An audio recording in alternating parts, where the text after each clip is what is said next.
Catwoman's kind of good, but the problem with this episode is the pacing. We're going to talk about Cat Scratch Fever right now.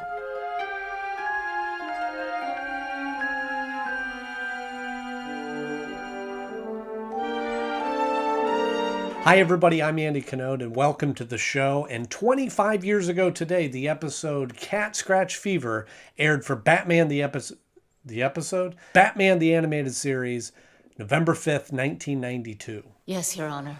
If you're a big Batman fan and have fond memories of watching Batman the Animated Series, whether you discovered it last year or 25 years ago, I hope that you'll stick around and watch more of these episodes because there are a lot of great episodes with Batman the Animated Series. And we talk about all of them on the 25th anniversary of their original air date right here on this show. I'm not finished!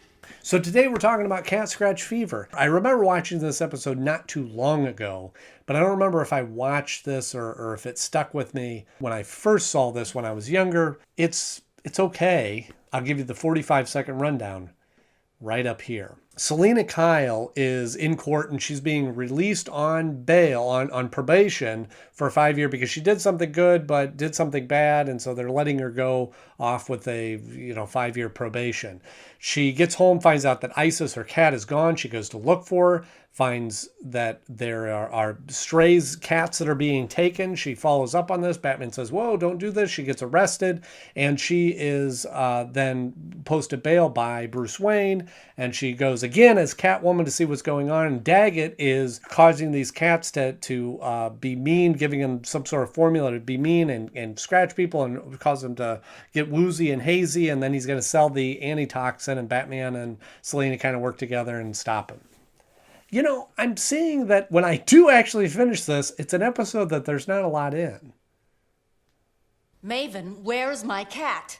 I don't know. I think I've said it before, but there really isn't an episode that's bad. It's just some episodes that I like better than others. And this is one of those cases that is not an episode that I like all that well, but it has some great things going for it, and I want to start with those. One is, I think that this is the first episode that is in the winter, which is kind of a neat thing. I like that they use the different seasons. It's not winter for any particular reason that I can see, other than it just adds another element when Batman is out there in the snow and ice and having to try to fight the dog and all that. It isn't like Christmas with the Joker, which obviously needs to be in the winter, but it's just another layer, another design that, I don't know, just for the sake of something different. It's neat to watch the episode and see snow falling in front of the windows and different elements that are going on. And of course, this episode is being released in November, so maybe we're getting more into kind of the seasonal episodes based on where the seasons that we're in. What's happening to me? The other thing that's neat is that this show showcases really well one of the things that I really enjoy about Catwoman, and that is that she kind of rides that fence of, is she good, is she bad? She has good intentions but goes about them the bad way, and then that whole kind of weird love triangle where Selina is in love with Batman but doesn't know that he's Bruce Wayne, but Bruce Wayne and Batman know that Selina Kyle is Catwoman. And oh dear, these modern relationships can be so complicated. And so it just creates kind of this neat dynamic, and they kind of play with that a lot in this episode, which, by the way, there was a line in there that I never caught before until I watched it this time. You're hot. Now you notice. It's a kid's show. I think the fever is making you delusional. Those parts of the show are really kind of neat. There's some neat character interactions and some neat dialogue and some neat elements that are happening in that. Daggett's kind of a fun character. Roland Daggett is a dangerous man, Selina. I'd be very careful. But it seems like every time that he comes in, everybody says that... Think he's up to something? That goes without saying, doesn't it? So why does this guy keep getting work permits? Able to open up these businesses? You think the Better Business Bureau would be all over him. He is able to accomplish these tasks. So every time he pops up, he's doing something just for evil purposes. I expect this operation to be completed by tomorrow night. And this one kind of takes the cake, that he is injecting these animals, these stray animals, with some sort of toxin so that when they bite and scratch people, that it infects the person, and then he's the only one that has the antitoxin. Viral antitoxins for a plague that doesn't exist yet. So that in itself is kind of clever. That's kind of a neat plot device. The problem with this episode is it just takes so long to get there. Remember, speed is of the essence. We are deep into the episode before we find out why he's doing this.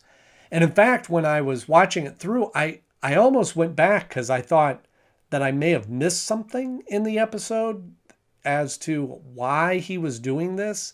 I understood that he was behind it, but I didn't know why. And then he explains it later to Batman that, Imagine if even a tenth of them carried the virus. Not only will this little bottle make me a hero, it will make me a fortune as well. and I don't know if it's just that they didn't have enough material to work off of in this, or if they were just trying to fill air, or they didn't know how to flesh this story out more than what they had. I mean, the scene in the courtroom seemed to take a while. And then when Selena Kyle gets out and she's looking for her cat Isis, that is just a prolonged scene that's going on. You know, and as I think about it, I don't know, maybe the purpose of this episode was more about showing that relationship between Bruce Wayne, Batman, and Selena Kyle, Catwoman. Because that part of it was pretty strong, and this kind of story that's around it was just, the story wasn't weak. It actually had kind of a neat plot device, but the challenge was the pacing of it. It just took really long to get to those different things that were happening. What's the delay, Milo? You should have had these animals on the street by now. It's kind of a different episode. It's fun to watch because of the winter and kind of a different visual thing to look at. And Catwoman is kind of a cool character, and we've seen her pop up several times throughout the series. I found myself just getting bored a few times in the episode. Tonight on the news, they called you a hero. You keep this up and they'll start making Catwoman dolls. So when it came time to rank this episode, in this case, it was kind of in the lower tier of the list. So I started kind of looking down in that range, and it ended up falling into the number 23 spot. It does beat out Mad as a Hatter because it feels like there is more of an adversary to battle in this, and it is neat seeing Selena, Catwoman, and Batman working together for the common goal to defeat Daggett, whereas Mad as a Hatter just didn't have quite the adversary. Again, it felt like Batman was in the way. If you want to hear more about that episode, click on the card there to see more. It's off to the pound for you. So what are some other episodes for you that are like this, that are fun to watch and okay to watch? I don't hate the episode, but just don't rank very high on your favorite episode list. That just doesn't stack up with some of those iconic episodes that secure the top 10 slots. None of your business, so kiss off.